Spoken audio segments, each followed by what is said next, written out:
Assalamualaikum warahmatullahi wabarakatuh. Saya Risa Oktavia dengan NIM N1A1200448. Di sini saya akan menjelaskan mengenai standar kompetensi tenaga promosi kesehatan.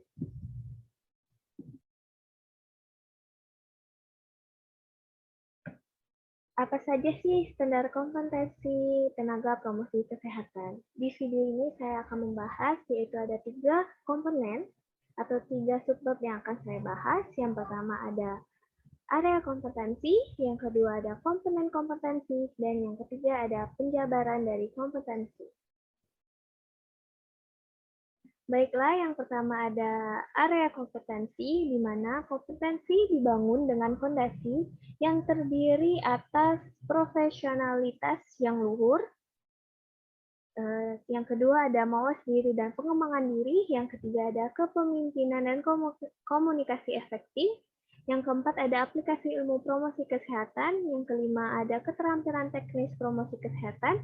Dan yang keenam ada landasan kesehatan masyarakat. Selanjutnya yaitu komponen kompetensi. Yang pertama ada area profesionalitas yang luhur. Yang pertama ada berketuhanan yang Maha Esa atau yang Maha Kuasa, bermoral, bersungguh-sungguh dan disiplin dalam bekerja, sadar dan taat terhadap hukum yang berlaku. Yang keempat ada jujur dalam bertindak dan berbicara.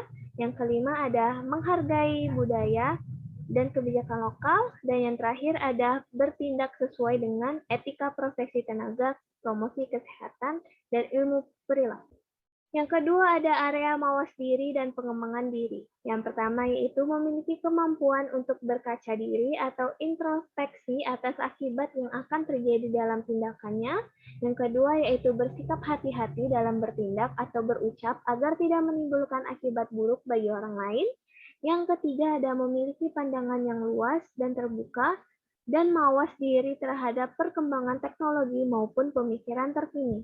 Yang keempat yaitu memiliki fleksibilitas dalam berpikir dan tidak terjebak dalam pemikiran yang sempit. Yang kelima, berpikir positif untuk terus-menerus belajar dan memperbarui pengetahuannya tentang perilaku hidup sehat.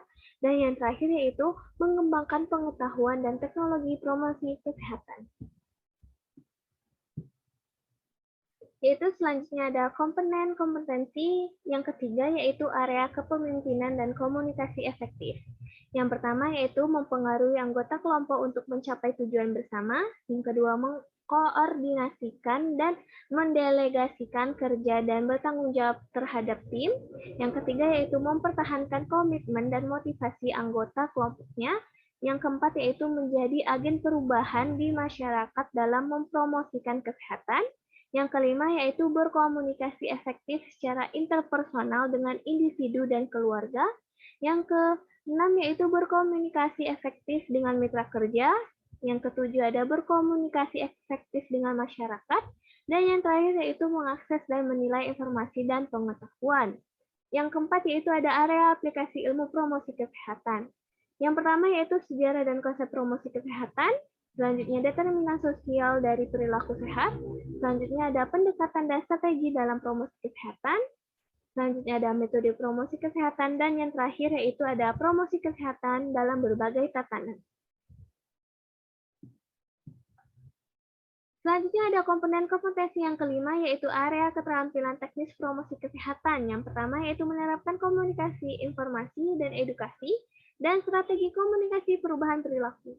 Yang kedua ada penerapan pemberdayaan masyarakat dalam perubahan perilaku sehat dan memandirikan masyarakat dalam menjaga kesehatannya. Yang ketiga ada penerapan kemitraan dengan kelompok potensial. Dan yang terakhir yaitu ada menerapkan advokasi peraturan ke arah kebijakan berwawasan kesehatan. Dan yang keenam ada area landasan kesehatan masyarakat, di mana melakukan kajian kebutuhan perubahan perilaku secara sehat di tingkat individu, keluarga maupun masyarakat. Yang kedua yaitu ada analisis kajian pembiayaan program promosi kesehatan. Yang ketiga ada perencanaan dan analisis pembiayaan promosi kesehatan. Yang keempat yaitu perencanaan yang efektif dan efisien untuk intervensi perubahan perilaku sehat. Dan yang kelima yaitu ada evaluasi dan penelitian terkait intervensi perubahan perilaku. Baiklah, selanjutnya itu ada penjabaran kompetensi, di mana penjabaran ini juga menjelaskan tentang penjabaran dari semua 6 area kompetensi, yaitu yang pertama ada profesionalitas yang luhur, mawas diri dan pengembangan diri, kepemimpinan dan komunikasi efektif, aplikasi ilmu promosi kesehatan, keterampilan teknis promosi kesehatan, dan landasan kesehatan masyarakat. Pertama ada profesionalitas yang luhur. Dengan kompetensi inti yaitu mampu melaksanakan promosi kesehatan dengan profesional sesuai dengan nilai dan prinsip ketuhanan, moral luhur, etika, disiplin, hukum, dan sosial budaya. Lulusan tenaga promosi kesehatan mampu yang pertama berketuhanan yang Maha Esa, yang kedua bermoral, beretika, dan berdisiplin, yang ketiga ada sadar dan taat hukum, keempat ada berwawasan sosial budaya, dan yang kelima ada berperilaku profesional. Yang kedua yaitu ada mawas diri dan pengembangan diri, di mana kompetensi intinya yaitu mampu melakukan upaya promosi kesehatan dengan menyadari keterbatasan, mengatasi masalah personal, mengembangkan diri, mengikuti penyegaran, dan meningkatkan pengetahuan. Di mana lulusan tenaga promkes mampu, yang pertama itu menerapkan mawas diri, yang kedua mempraktikkan belajar sepanjang hayat, dan yang ketiga yaitu mengembangkan pengetahuan yang baru. Selanjutnya yaitu ada kepemimpinan dan komunikasi efektif, di mana kompetensi intinya berisi yaitu mampu mempengaruhi dan anggota kelompok untuk bekerja sama dalam tim guna meningkatkan dan mempertahankan perilaku secara baik di tingkat individu, kelompok, maupun masyarakat. Dan lulusan tenaga promkes yaitu harus mampu mempengaruhi dan mengkoordinasikan anggota kelompoknya untuk mencapai tujuan bersama, mengkoordinasikan dan mendelegasikan kerja dalam timnya dengan dinamika yang positif, dan masih banyak lagi. Selanjutnya ada aplikasi ilmu promosi kesehatan. Dengan kompetensi intinya yaitu mampu melakukan perubahan perilaku menuju masyarakat sehat dan mandiri berdasarkan landasan ilmiah promosi kesehatan, yaitu lulusan Promkes mampu menerapkan prinsip dasar dari Piagam Ottawa Charter pada program promosi kesehatan, menerapkan teori perilaku sebagai dasar intervensi perubahan perilaku kesehatan, dan lain sebagainya.